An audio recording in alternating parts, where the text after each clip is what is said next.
안녕하세요. 제 이야기를 들어주실 여러분께 인사부터 먼저 올려봅니다. 저는 이제 겨우 30대를 막 넘긴 이곳을 찾아오기에는 비교적 어린 나이에 속하는 여자랍니다. 제가 어쩌다가 이곳을 찾아와서 익명으로 사연을 올리게 되었는지 무척 궁금하지 않으십니까? 저도 가끔 즐겨 듣는 채널이라 바로 찾아오긴 했지만 사연을 쓰려고 하니 화부터 나네요. 정말 깜빡 속아서 제 인생을 완전히 나락으로 떨어질 뻔했던 이야기를 여러분께 들려드리려고 합니다.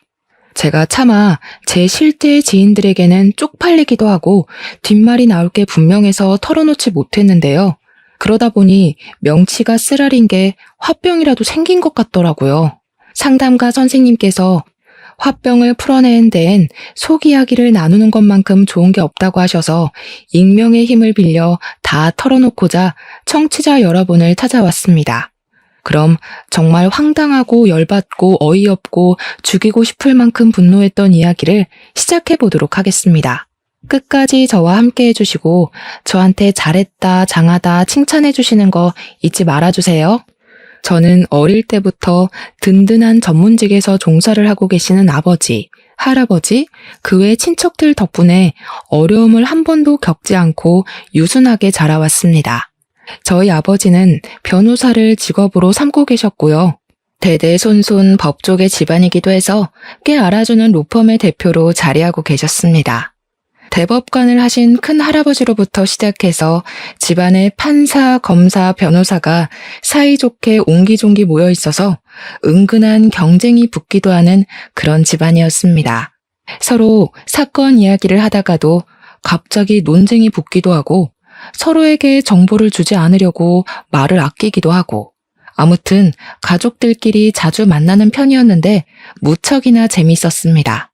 우리 사촌들까지도 모두 집안의 가업을 이어야 하지 않겠냐면서 내놓으라 하는 법쟁이들이 되었는데 그 사이에서 유독 저만 법과는 다른 길을 걷게 되었습니다. 사촌들이 전부 남자 형제였기에 집안의 유일한 손녀였던 저는 모든 친척들에게 금지옥엽 우리 딸로 자라게 되었습니다. 그래서 우리 할아버지께서 절대로 저만큼은 어두컴컴하고 험한 꼴 많이 보는 법조계로 발을 들이지 말라고 신신당부를 하셨습니다. 아무래도 범죄자를 만나야 하고 범죄 현장에 대해 조사를 해야 하고 신물나게 글자를 들여다봐야 하는 일 말고 편하게 좋은 것만 하라는 뜻이었겠죠. 사촌들 사이에서 유일한 소녀였던 저는 어릴 때부터 용돈도 더 많이 받고 칙칙한 건 가까이 하지도 말라는 어명이 있었습니다. 물론 우리 할아버지께서도 판사 출신이셨지만 여자는 조신하게 꽃꽂이나 음악, 미술 이런 걸 하는 게 좋겠다고 하셨습니다. 어릴 때부터 악기를 배우고 그림을 그리고 화분을 키우고 정말 제 의견은 하나도 고려하지 않은 일들을 시키셨습니다. 물론 저는 그것들 전부에 소질이 없었고 흥미도 없었으며 취미도 없었습니다. 제가 시키는 일을 잘했다면 일찌감치 적성을 찾아서 예체능 계열로 쭉 나갔겠지만 아쉽게도 저는 그런 조신한 성격이 아니었거든요. 저는 또래보다 성장이 조금 빨랐고 키도 컸으며 뼈대가 아주 남다른 체격을 지니고 있었습니다. 요즘 여성들처럼 뼈대가 마르고 호리호리한 체격이 아니라 딱 봐도 다부진, 조금 솔직하게 이야기를 한다면 덩치가 있는 체질이었습니다. 물론 과하게 살집이 붙어서 그런 건 아니고 정말 체격 자체가 도드라지는 그런 몸뚱어리를 가지고 있었습니다. 초등학교 시절부터 남달랐던 저는 학교 체육선생님의 권유로 유도를 배우게 됐는데 정말 너무나도 소질이 있고 재미까지 있는 게 아니겠습니까? 사람을 엎어치기 할 때 그 희열은 아직까지도 생생할 정도로 저에게 딱 맞는 운동이자 취미였습니다. 하지만 저희 할아버지께서는 늘 곱고 아름다운 우리 손녀딸, 벌레 한 마리도 죽이지 못하는 우리 손녀딸로 알고 계셨기 때문에 제가 유도를 배우는 건 절대적인 비밀이었습니다. 만약 제가 유도를 배우는 걸 아셨다면 그 길로 유도장에 찾아와 제 머리끄덩이를 잡고 집으로 돌아가실 분이었기에 전공은 못하고 취미로만 배우게 되었습니다. 다른 거라도 잘했으면 참 다행일 텐데 하필이면 운동 말고는 적성에 맞는 걸 찾지 못해서 저는 결국 집안의 반대를 무릅쓰고 체육학과에 진학을 했습니다. 몸 다치는 과격한 운동은 절대 안 된다고 해서 어쩔 수 없이 제 진로는 경기 심판일로 정해지게 되었고 생각지도 못한 공부를 하게 되었습니다. 우리 할아버지는 끝까지 저에게 그렇게 남자들이 득실득실한 곳에 찾아가서 일을 해야겠냐고 저를 말렸지만 별 수 있나요? 제가 관심 있는 일이 이쪽이고 잘하는 일도 이쪽인데 제 인생을 대신 살아주실 것도 아니면서 말입니다. 체육학과에 진학한 저는 유일하게 여자 같은 사람이었기에 남학생들의 많은 대시를 받게 되었고 대학을 다니면서 연애도 꽤 여러 번 하게 되었습니다. 아무래도 제가 진학을 하게 된 쪽이 남자들이 많은 곳이라서 더욱 저에게 관심이 쏠렸을 수도 있을 겁니다. 그때는 치마만 입으면 다 좋아할 나이 아니겠습니까?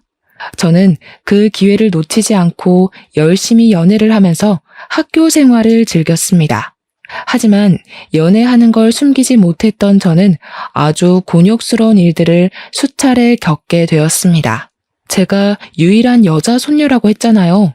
우리 일가 친척들이 정말 오버를 해대면서 제가 남자친구를 사귄다는 소식이 들리면 학교에 찾아오고 그러는 겁니다.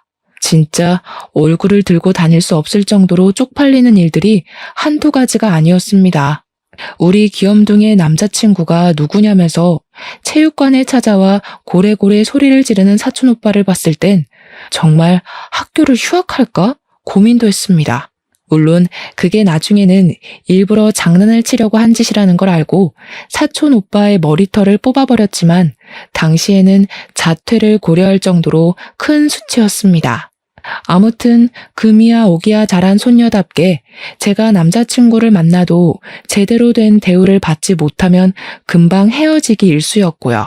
집안에서도 제가 만나는 남자친구를 알게 되면 자꾸 찾아가서 우리 귀염둥이를 울리면 죽여버린다고 으름장을 놓는 바람에 헤어지는 일도 많았습니다.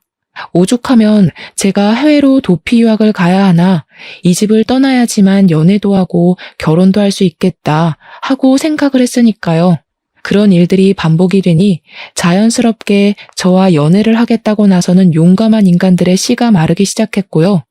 저는 대학교 3학년 때부터 딴 데 눈을 돌리지 않고 학교 생활만 열심히 하는 학생이 되었습니다. 부모님께서는 절대적으로 말리셨지만 국제 심판이 되려면 필수적으로 유학을 가야 해서 저는 대학을 졸업한 이후에 유럽으로 유학을 떠나게 되었습니다.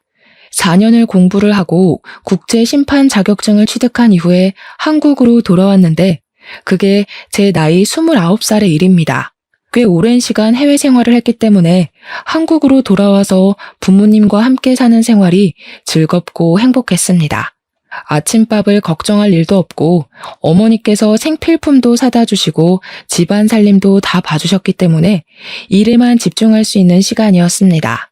우리 부모님도 정년을 향해 가면서 가정에 더 충실하시려고 노력하셨기에 우리 가정은 항상 웃음이 끊이지 않았습니다. 저는 운 좋게 바로 취업을 할 수 있었고 국내 대회 심판 일을 보면서 하루하루를 즐겁게 보내고 있었습니다. 제가 취업을 한 지 한 6개월쯤 지난 어느 날 우리 회사분 중 한 분이 저에게 남자를 소개해주고 싶다고 이야기를 하셨습니다. 한국에 와서는 남자친구를 사귀지 않았기 때문에 괜찮겠다 싶어서 뭐 하는 사람이냐고 물어보았습니다. 그러자 되게 비밀인 것처럼 상당한 부자라고 이야기를 하는 게 아니겠습니까? 자기도 간단한 회식 자리에 참석했다가 만나게 된 사람이라고 했습니다. 경기를 하게 되면 후원을 하는 스폰서 기업들이 붙기 마련 아니겠습니까? 그런데 가끔은 개인이 후원을 하기도 하거든요. 이 사람은 알부자인데다가 스포츠에 관심이 많은 사람이라서 개인적으로 경기 후원을 하는 사람이라고 하는 겁니다. 사실 개인이 큰 국내 대회 스폰서를 자처한다는 게 쉽지 않은 일이거든요. 정말 돈이 많아야지만 할 수 있는 일이랍니다. 잘 아시는 분이냐고 했더니 그건 아니고 다른 팀 회식 자리에서 소개를 받은 사람인데 제가 딱 생각났다면서 부잣집에 시집을 가면 자기한테 한턱 쏘라고 하더라고요. 사실 저희 집도 따지고 보면 부잣집이었기에 상대방이 돈이 많고 적고는 상관없었지만 계속해서 한번 만나보라고 권유를 하는 상사의 말을 거절하긴 좀 그랬습니다. 회사 사람들은 저희 아버지가 국내 5대 로펌 중 하나의 대표이고 집안이 대대손손 법조계 집안이라는 걸 모르고 있었기 때문에 그냥 웃고 말았습니다. 저에게 여자는 돈 많은 집에 시집 가는 게 최고라면서 보통 부자는 아닌 것 같으니 잘해보라고 만나보기도 전에 설레발을 치시더라고요. 상사가 그렇게까지 이야기를 하는데 저도 부잔데요? 하고 거절을 하는 것도 영 아닌 것 같고 남자를 만나고 싶은 마음도 있었기에 알겠다고 했습니다. 상사는 제가 긍정의 의미를 비추자 미혼이니까 이런 자리도 생기는 거라면서 수다스럽게 이야기를 하더라고요. 말에 어폐가 있긴 했지만 저를 위해서 그런 자리를 마련해 주신 거라고 하니 저도 기분 좋게 소개팅을 하기로 했습니다. 연락처를 받고 시간을 내서 소개팅 자리를 마련하게 됐는데 상대방 남자분이 생긴 것도 번지르르하게 꽤 잘생겼고 행색도 멀끔하더라고요. 아무래도 제가 보고 자란 브랜드들이 있으니까 남자가 딱 제 앞에 서자마자 머리부터 발끝까지 스캔을 쭉 했는데 옷도 죄다 비싼 것들이었습니다. 그 남자가 입고 온 슈트가 우리 사촌들이 좋은 자리 있을 때 입고 다니는 명품 슈트랑 같은 것이었거든요. 그날 밥 잘 먹고 저에게 집까지 데려다 주겠다고 해서 본가로 향하는데 차도 외제차를 끌고 왔더라고요. 아, 진짜로 개인 스폰을 하는 엄청난 알부자구나 라는 생각을 하게 됐습니다. 제가 소개팅 자리에서 직업을 물어볼 때 그냥저냥 주식이나 투자로 돈을 번다고 했었거든요. 그 말은 딱히 직업은 없다는 뜻 아니겠습니까? 그런데도 명품 슈트에 외제차를 끌 수 있는 유지력이 있다는 거니까 집안 자체가 부자구나 하는 생각을 하게 되었습니다. 생각보다 대화도 잘 통하고 허세도 없는 사람이라서 첫 만남에 집까지 데려다주고 하는 걸 거절하지 않았습니다.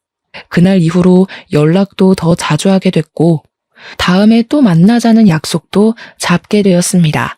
몇 번 만나보니까 사람이 더욱 진국이라는 걸 알 수 있게 되었습니다. 세심하게 배려를 하는 모습이라던가 제가 불편해하는 기색을 바로바로 눈치챈다던가 정말 로맨스 소설에 나올 법한 남자였습니다. 매번 저의 본가까지 데려다 주었고 저의 운전기사를 자처하는 그 남자에게 누가 빠져들지 않을 수 있을까요? 저희는 결국 연애라는 걸 시작하게 되었고 다른 연인들과 다름없이 서로에게 매일 밤 사랑을 속삭이면서 행복한 나날들을 보내고 있었습니다.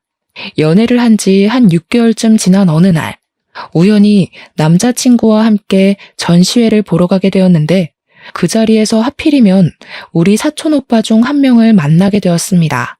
오빠는 변호사로 일을 하고 있었는데 요즘 방송 프로그램을 보면 변호사들을 초청해서 사건 이야기를 나누거나 사연이 들어오면 법률 조언을 해주는 방송이 많지 않습니까? 그런 방송에 꾸준히 나와서 얼굴을 조금 알린 변호사였습니다. 관심 있게 보면 어느 방송에 나왔었는지 딱 알아차릴 수 있을 정도의 인지도를 가지고 있는 사촌이었습니다. 저를 보고 너무나도 반갑게 인사를 하면서 저한테 다가오길래 옆에 있는 남자친구가 의식되어 조금 당황스럽긴 했지만 저도 반갑게 인사를 해주었습니다. 오빠는 여기 무슨 일이야? 평소에 이런 거랑 친하게 지내는 사람도 아니면서. 아, 언니랑 같이 온 거야? 제가 막 물어보는데 사촌 오빠의 눈이 제 남자친구에게 콕 박혀 있더라고요. 어쩔 수 없이 여기는 내 남자친구라면서 사촌 오빠에게 인사를 시켜주니까 사촌 오빠도 그제야 악수를 청하며 남자친구와 통성명을 했습니다. 사촌 오빠는 결혼을 약속한 여자친구와 함께 전시회를 보러 왔다면서 시간이 없어서 밥이나 커피는 같이 못하겠다고 전시회 천천히 보다 가라며 먼저 자리를 떴습니다. 순간 집안 사람들이 전부 남자친구의 존재를 알게 되겠구나 싶어서 땀이 뻘뻘 흐르는데 예비신랑이 조용히 저한테 물어보더라고요. 저 사람 요즘 방송에 자주 나오는 변호사 아니야? 저 사람이 자기 사촌이라고? 응, 우리 사촌 오빠야. 아버지가 삼형제신데 그중에 둘째 동생 아들. 왜? 아니, 방송 나오신 거 봤거든. 집안이 대대손손 법조계에 있다고 하는 걸 들었는데? 맞아. 우리 집에서 나 빼고는 다들 법조계에서 일하고 있어. 사촌 오빠가 방송에 나와서 몇 번 가족들에 대해서 이야기를 한 적이 있나 보더라고요. 그동안은 제가 사촌들에 대해서 이야기를 한 적이 없었으니 전혀 연관을 짓지 못하고 있다가 우연히 만난 사촌 오빠 때문에 저희 집이 어떤 집안인지 알게 된 것이었습니다. 사실 대대손손 법조계라고 하면 보통 사람들은 부담스러워하긴 하거든요. 하지만 남자친구도 집안이 꽤 부자니까 별로 신경 쓰지 않을 것이라고 생각했습니다. 그건 제 착각이었죠. 남자친구는 저희 집안이 부담스러웠던 건지 뭔지 사촌 오빠를 만난 이후에 이상하게 뜨뜨미지근한 태도를 보였습니다. 간이고 쓸개고 다 빼어줄 것처럼 굴었던 남자친구가 은근히 거리를 두려고 하는 모습에 저에게 정이 떨어졌나 싶어서 속상하기도 했습니다. 저는 참지 않고 솔직하게 말을 해달라고 왜 요즘 거리를 두는 거냐고 물어보니까 화들짝 놀라면서 오해라고 하더라고요. 투자를 하던 주식 하나가 손해를 보게 되어서 요즘 기분이 좋지 않았다고 걱정시켜서 오히려 미안하다고 저에게 사과를 했습니다. 그 뒤로는 또 잘해주길래 정말 투자 때문에 그런가 보다 하고 생각하게 되었어요.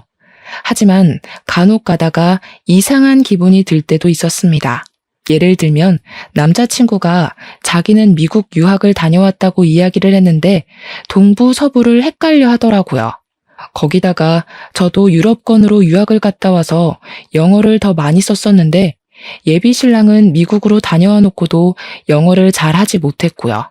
한인타운에서 생활해서 그렇다고 하는데 아니 학교 수업은 영어로 받지 않겠습니까? 좀 아리송한 느낌이 들었습니다. 과거 이야기를 하면 은근히 불편한 기색을 보이기도 하고 해서 뭔가 제가 알면 안 되는 사정이 있는 것 같다는 느낌을 지우지 못하고 그냥 넘어가게 됐죠. 예비 신랑이 상당히 언변이 좋았기 때문에 금방 다른 주제로 확확 넘어갔기에 저는 별 의심을 하지 않고 넘어가게 되었습니다. 그래도 헤어질 만한 일은 아니었기에 1년을 넘게 연애를 하게 되었고 변호사 사촌 오빠가 입을 다물고 있다가 새해에 친척들이 다 모인 곳에서 폭탄을 터뜨렸습니다. 저를 보고 개구지게 웃더니 남자친구랑 결혼은 안 하냐고 이야기를 해버린 거죠. 당연히 모든 친척들의 시선이 저에게 확 쏠리게 되었습니다. 우리 귀염둥이의 남자친구가 누구냐면서 이 자리에 데리고 나왔어야지 왜 안 왔냐고 남자는 남자가 봐야 된다. 얼굴 한번 보자 난리가 났습니다. 저한테 폭탄을 넘긴 사촌 오빠를 보면서 이를 뿌듯 갈고 남자친구랑 이야기를 잘 해보고 다음 모임 때는 데려와 보겠다고 했습니다. 저는 남자친구를 만나서 집에서 있었던 일을 이야기하면서 다음번 모임 때 같이 가자고 이야기를 하니까 난감해하는 거 아니겠습니까? 그러면서 하는 말이 제가 들고 다니는 가방이라든지 차, 사는 집, 옷만 보고 부자일 거라 생각을 하긴 했지만 법조계 집안인지는 몰랐다고 하더라고요. 저는 솔직히 그게 무슨 문제가 되나 싶어서 이해를 하지 못했습니다. 우리 집에서 보자고 하니까 같이 가자고 한 것뿐이니까요. 하지만 남자친구는 아직 만난 지 1년밖에 되지 않았으니 천천히 했으면 좋겠다고 부담스럽다고 했습니다. 며칠 전까지만 해도 언제 결혼하냐, 빨리 가정을 꾸리고 싶다고 노래를 불렀던 것 같은데 갑자기 저러니 이상했습니다. 하지만 누구라도 저희 집이 부담스러울 수 있다고 생각이 들기도 해서 그냥 넘어갔습니다. 저도 그런 시선을 느낀 적이 몇 번 있었기 때문에 나서서 저희 집안이 대대손손 법조인들로 이루어져 있다고 말을 하고 다니지 않았거든요. 예비 신랑이 몇 주간 고민을 하더니 저에게 대뜸 우리 집 식구들을 보기 전에 자기 집 식구들을 먼저 만나보는 게 좋겠다고 하더라고요. 당연히 예비 신랑네 부모님을 만나러 가는 자리라고 생각을 해서 양손 무겁게 한우와 과일을 선물로 준비를 했습니다. 집도 아니고 밖에서 보자고 하길래 좀 이상했는데 만나기로 한 장소에 웬 또래의 여자가 나와 있는 게 아니겠습니까? 예비 신랑이 반갑게 인사를 하길래 저도 인사를 드리니 예비 신랑의 누나라고 말을 하더라고요. 그런데 그 누나라는 사람이 저를 머리부터 발끝까지 쭉 훑어보더니 이상하게 적대감이 가득한 얼굴로 저를 쳐다보는 게 아니겠습니까? 첫 만남부터 뭔가 실수한 게 있나 싶어서 가시방석에 앉은 느낌이 들었습니다. 집안이 상당히 빵빵하다고 들었는데 내 동생 무시하고 그러는 거 아니지? 내 동생이 우리 집에선 아주 귀하게 자란 아들이거든. 시작부터 저에게 경고를 하듯이 이야기를 하는데 말끝마다 너네 집 빵빵하다고 우리 집 무시하는 거 아니야? 하면서 말을 하더라고요. 그런데 예비 신랑이네 집도 개인 스폰을 할 정도로 돈이 많은 집안인데 저한테 뭘 무시했네 어쩌네 하는 건지 이해가 가질 않았습니다. 그날 제가 입고 나간 옷보다 예비 신랑이 입은 옷이 훨씬 더 비싼 옷이었는데 돈돈거리니까 의아했죠. 민준 씨네 집도 상당한 재력가 집안인 걸로 알고 있는데 제가 뭐라고 집안을 무시하고 그러겠어요. 그렇지. 맞아. 내가 요즘 뭐 집에 잘 안 들어가서 모르겠지만 아무튼 그냥 하는 소리야. 우리 귀한 동생이 기죽을까 봐. 그래서 제가 조용한 예비 신랑한테 친누나 맞냐고 집에 안 들어갔다고 사정을 모른다는 게 무슨 소리냐고 의심하며 이야기하니까 예비 신랑이 당황해하더라고요. 그러면서 사실은 사촌 누나라고 소개를 하는데 어이가 없는 거예요. 아니, 뜬금없이 사촌 누나를 왜 소개시켜줘? 난 당연히 민준 씨네 부모님을 소개받는 자리라고 생각하고 나왔어. 우리 부모님이 바쁘셔서 사촌 누나 먼저 소개해주려고 한 거지. 설마 그 전시회에서 우리 사촌 오빠 만났다고 이런 자리를 만든 거야? 그러니까 예비 신랑이 아무 말도 안 하고 멀뚱멀뚱 있더라고요. 그 사촌 누나라는 사람이랑 자기가 무슨 어릴 때부터 친남매처럼 달아왔기 때문에 결혼할 사람이 생기면 당연히 서로 보여주기로 했다고 변명을 하더라고요. 제가 어이가 없어서 말없이 뚱하게 앉아 있으니까 그때부터 사촌 누나라는 사람도 저한테 말 한마디 안 거는데 와, 진짜 뒤통수 맞은 느낌이 들었습니다. 저도 먼저 화해의 제스처를 취하고 싶지 않아서 물어보는 말에만 대충 대꾸하고 자리를 빨리 끝내고 싶은 사람처럼 굴었습니다. 드디어 예비 신랑 입에서 이만 일어나자는 이야기가 나왔고 당연히 제가 준비해간 선물은 민준 씨 손에 들려주려고 했죠. 근데 사촌 누나라는 사람이 선물 준 거는 잘 먹을게 하면서 양손에 쥐고 일어나려고 하는 게 아니겠습니까? 놀래서 제가 확 낚아챘습니다. 저를 무슨 짓이냐는 듯 쳐다보길래 이것까지 주면 진짜 호구 잡히는 것 같은 기분이 들어서 웃으면서 이야기를 했습니다. 이거는 민준 씨 부모님 드리려고 산 거라서요. 민준 씨가 집으로 가지고 들어가. 얘 좀 봐라. 얘, 내 입은 입도 아니니? 내가 안 그래도 물어보고 싶은 게 많았는데 우리 민준이 얼굴 봐서 꾹 참았거든. 너네 집안 사람들은 죄다 법조계에서 일한다고 하더니 너는 왜 체육과야? 공부 못해서 어쩔 수 없이 그쪽으로 빠진 거 맞지? 보니까 집안이 잘난 거지 지는 잘난 거 하나 없구먼. 진짜 열이 확 뻗치는 게 예의가 없어도 너무 밥 말아먹었다 싶더라고요.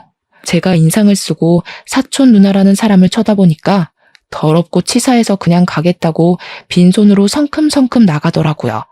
제가 또 기골이 장대한 여자고 키도 사촌 누나보다 크고 운동을 계속 해왔으니까 몸이 진짜 좋은 편에 속하거든요. 제가 째려보니까 무섭기라도 했나 완전 뒷공문이 빠지게 도망간다 싶어서 솔직히 조금 고소한 마음도 들었습니다. 운동을 배운 게 이런 데서 도움이 될 거라고는 생각도 못했거든요. 예비 신랑의 가족이긴 하지만 어쨌든 사촌 누나를 만난 이후에 제가 우리 부모님을 만나러 가자고 이야기를 하는데 계속 이 핑계 저 핑계 대면서 미루더라고요. 안 되겠다 싶어서 그럼 예비 신랑이네 부모님부터 만나러 가겠다고 집으로 가자고 하는데 집에 왜 오려고 하냐 그냥 편하게 밖에서 만나자 하더라고요. 집 청소를 안 하고 뭐 주식 자료며 그런 걸로 정신이 없다고 밖에서 만나야 부모님도 편하실 거라고 하더니 나를 안 잡는 거예요. 만나자, 날 잡을게. 그날은 안 된대. 이게 무한으로 반복되니까 저도 짜증이 나잖아요. 그래서 그냥 결혼하지 말자고 때려치우자고 강하게 나갔습니다. 그제야 다음 주 토요일에는 시간이 된다고 하셨다면서 만나자고 하는데 점점 정이 털리더라고요. 결국에는 토요일에 시부모님 되실 분들을 만나서 한정식 집에서 밥을 먹었는데 예비 시부모님 인상이랑 예비 신랑의 인상이 완전히 달라서 놀랬습니다. 예비 신랑은 키도 크고 피부도 하얀 편이고 쌍꺼풀이 없는 눈이었는데 시부모님은 두 분 다 쌍꺼풀도 있고 키도 작고 까무잡잡하시더라고요. 길 가다가 가족이라고 말 안 하면 진짜 생판 남이구나 싶을 정도로 닮은 구석이 하나도 없었습니다. 그날 한정식 집에서 뭐 들어도 안 들어도 상관없는 살아온 이야기 같은 걸 듣고 자리를 파하는데 제가 잘 먹었습니다 하고 인사를 했어요. 그러니까 예비 시부모님께서 무척이나 당황해 하시면서 본인들은 당연히 예비 며느리가 사주는 줄 알고 지갑을 안 들고 왔다고 하시는 거예요. 어쩌지? 우리가 지갑이 없는데 하는데 황당해서 그냥 제가 계산을 하고 나왔습니다.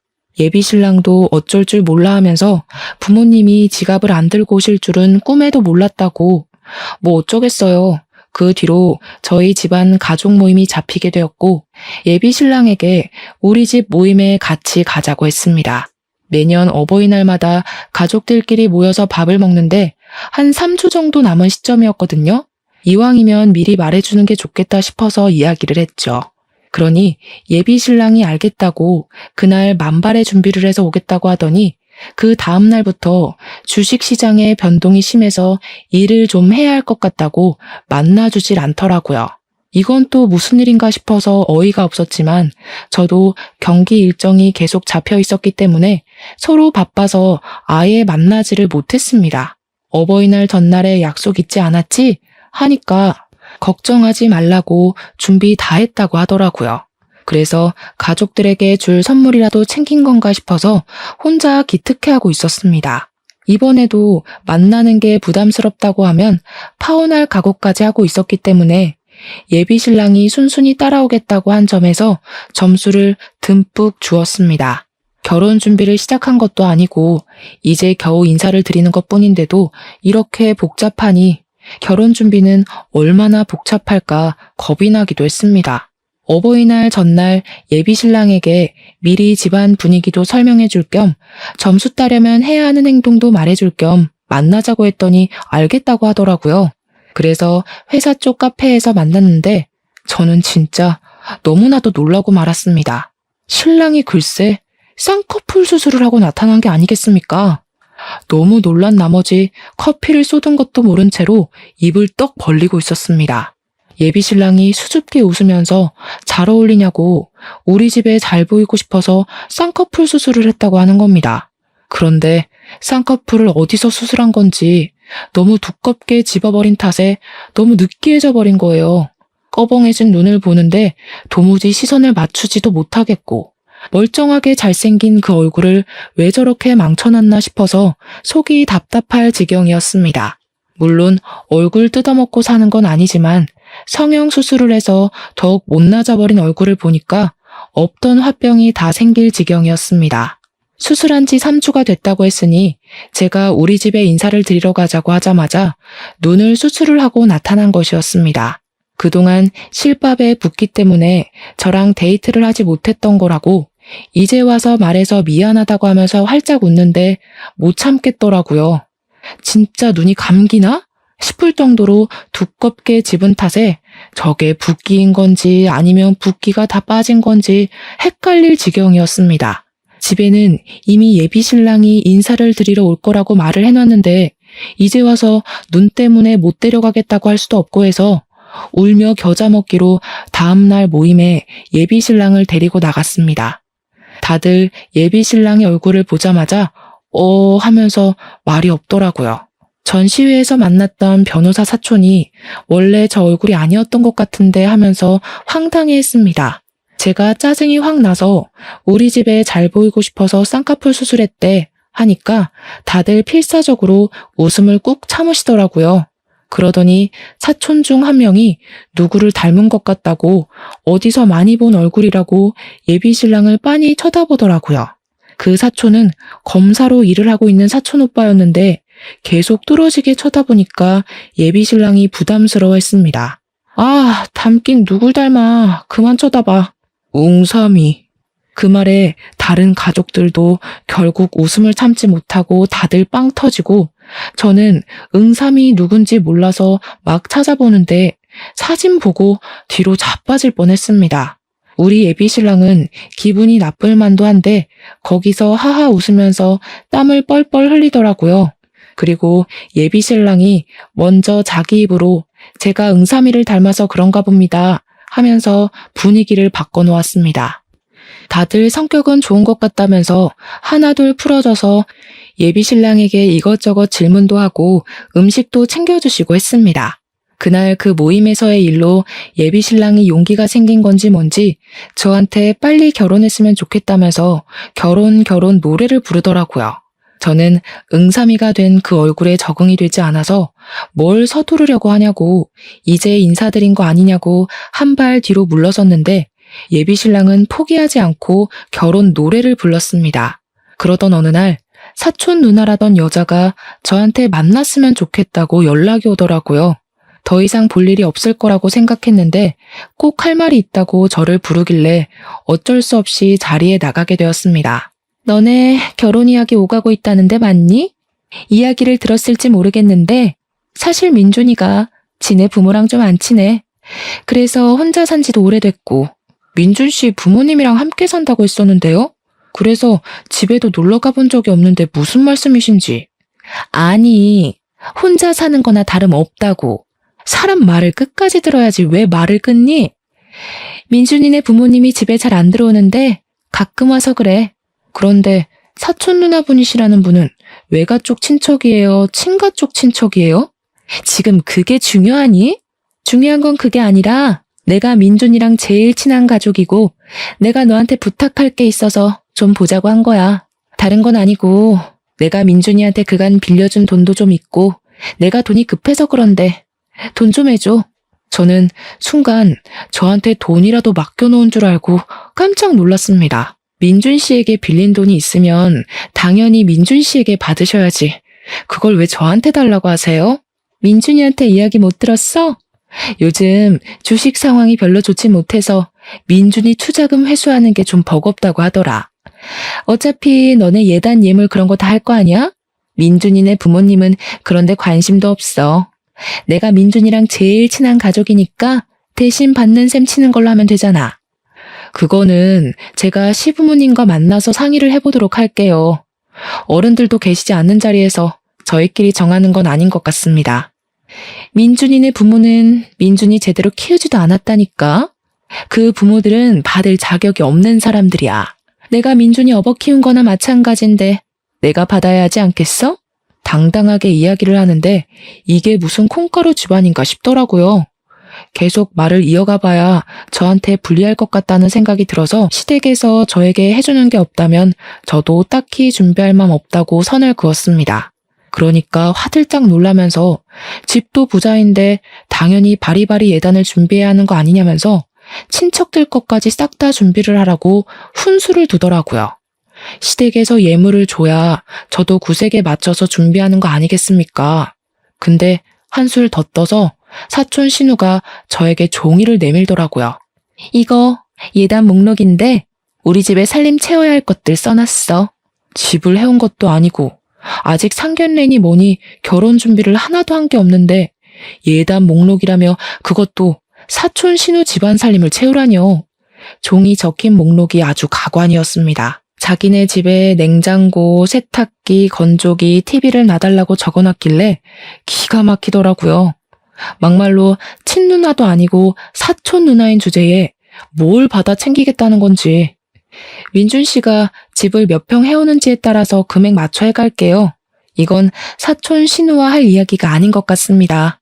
그러고는 더 말할 필요도 없겠다 싶어서 그 자리를 박차고 나왔는데 뒤늦게 문자가 와서는 저에게 돈 좀 달라고 한 500만 원만 보내주면 된다고 하더라고요.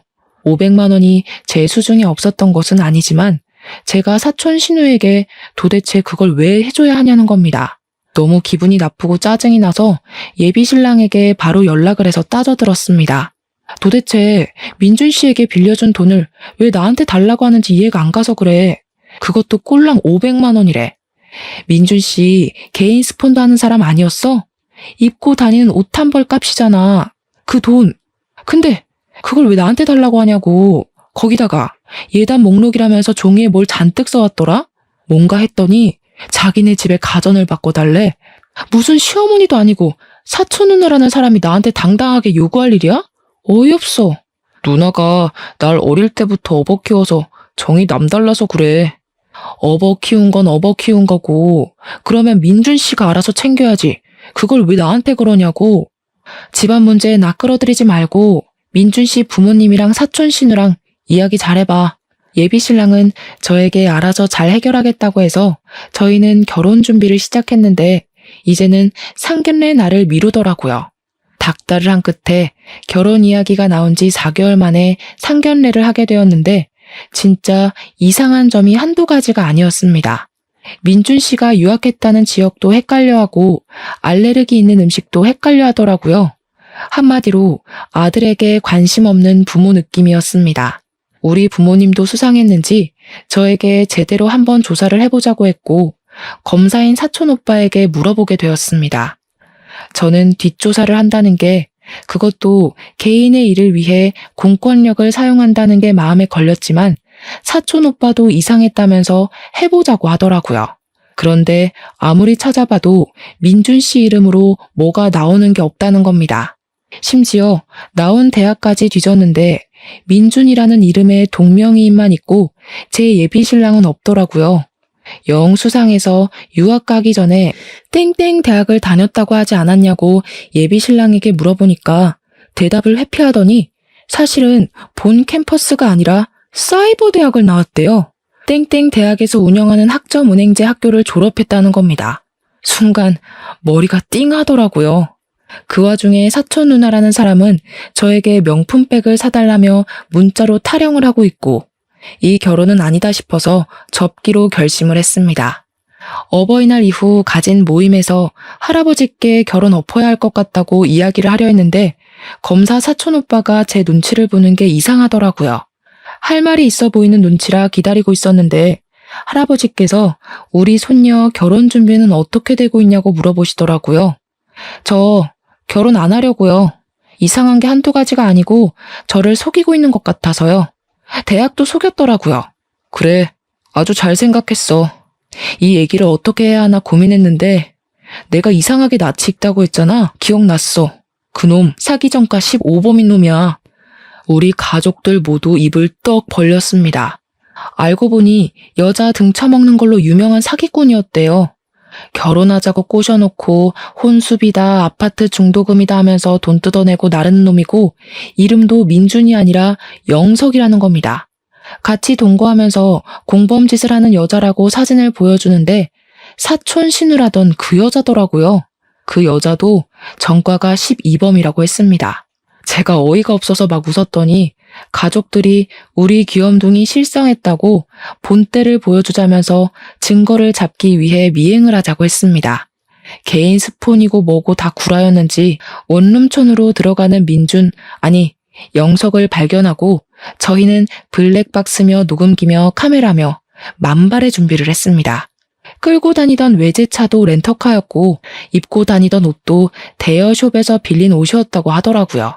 원룸에 들어갔던 영석은 운동복으로 갈아입고 현관 입구 옆 화단에서 사촌 신우라던 그 공범과 같이 담배를 피우고 있더라고요. 저와 사촌들은 차에 숨어서 살짝 창문을 열고 그 대화를 엿들었습니다. 야, 쌍수하니까 아예 못 알아보던데 검사도 못 알아보더라. 얼마나 가슴을 졸였는지. 법조인이라더니 다들 사건이 많아서 그런가? 이대로 망하나 싶었는데 큰 거 한탕 하겠어. 자꾸 걔한테 돈 달라 뭐 사달라 하지 마. 때가 되면 다 뜯어낼 수 있어. 일단 예식장 비용부터 뜯어야 할 거 아니야. 요즘 호텔은 억 단위라던데? 아이씨, 큰 거 기다리다가 놓칠까봐 그렇지. 불안하기도 하고. 아무튼 이번 일 끝나면 우리 혼인신고 하는 거다. 기다려, 해준다니까. 근데 영석씨, 나도 민준씨 하는 게 입에 붙어서 영석씨 본명이 입에 안 붙어. 담배를 다 피운 건지 집으로 들어가길래 저희는 블랙박스에 찍힌 것과 녹음기에 녹음이 잘 된 건지 다시 한번 돌려봤습니다. 소리가 작긴 했지만 대화 내용은 알아들을 수 있을 정도더라고요. 저는 그놈에게 아무렇지 않은 척 우리 집으로 불렀고 가족들이 본인을 알아보지 못한 거라 생각했는지 아주 당당하게 저희 집 문을 밟았습니다. 사촌들까지 전부 자리에 있으니 조금 놀란 듯 보였지만 태연하게 행동을 하더라고요. 영석 씨, 놀랐어? 가족들이 다 있어서? 그러니까 그놈이 얼굴이 새파랗게 질려서는 영석? 영석이가 누구야? 하면서 파르르 떨더라고요. 저는 바로 그놈의 뒷주머니에 있던 지갑을 가져왔고 저지하려는 그놈을 가로막은 채 지갑 안에 신분증을 꺼내서 보여주었습니다. 여기 있네. 영석 씨. 변호사 사촌이 신분증을 가져가더니 자기가 전시회에서 본 얼굴이 이 얼굴 맞다면서 능청스럽게 연기를 했습니다. 그러니 지갑도 챙기지 않고 도망을 가려고 몸을 틀더라고요. 제가 뒷덜미를 잡고 들배지기로 들어올려 몸을 틀어서 넘어뜨렸습니다. 우리 할아버지께서 박수를 짝짝 치시면서 우리 손녀딸 기술이 아주 고급이라고 대단하다고 해주셨죠. 저는 사기꾼에게 모든 진술을 다 하라고 협박을 했더니 그제야 저희 사촌들의 귀에 팍 눌려서는 잘못했다고 빌더라고요. 경찰에 바로 신고를 해서 여기 사기꾼이 있으니 잡아가라고 했고 사기꾼은 저에게 한 번만 봐달라고 눈앞에 나타나지 않겠다고 했지만 저는 조용히 그놈을 경찰에게 인계했습니다. 경찰서에 가서 사기꾼이랑 공범이랑 둘 다 자기들은 돈이나 현물을 받은 게 없어서 사기죄가 성립이 안 된다고 뻔뻔하게 나오더라고요. 당연히 그럴 줄 알고 공범의 통장에 전날 500만 원을 보내놨었거든요. 이체 내역이랑 공범이 저에게 돈 달라고 했던 문자를 보여주니 경찰도 혐의가 인정된다고 했습니다. 억울한 눈으로 저를 바라보는데 저는 웃으면서 제가 당할 뻔한 이야기를 쭉 경찰에게 진술했습니다. 이미 전과 15범, 12범이라서 가중처벌을 받을 텐데 합의하실 거예요? 아니면 소송전? 당연히 소송이죠. 합의를 울부짖는 그 연놈들이 유치장에 갇히는 걸 보고 나서야 저는 경찰서를 나왔습니다.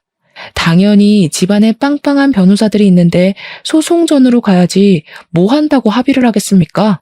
결국 두 사람은 사기죄에 사칭죄까지 붙는 바람에 전과가 하나씩 늘어나게 되었고 짧지만 징역형도 살게 되었습니다.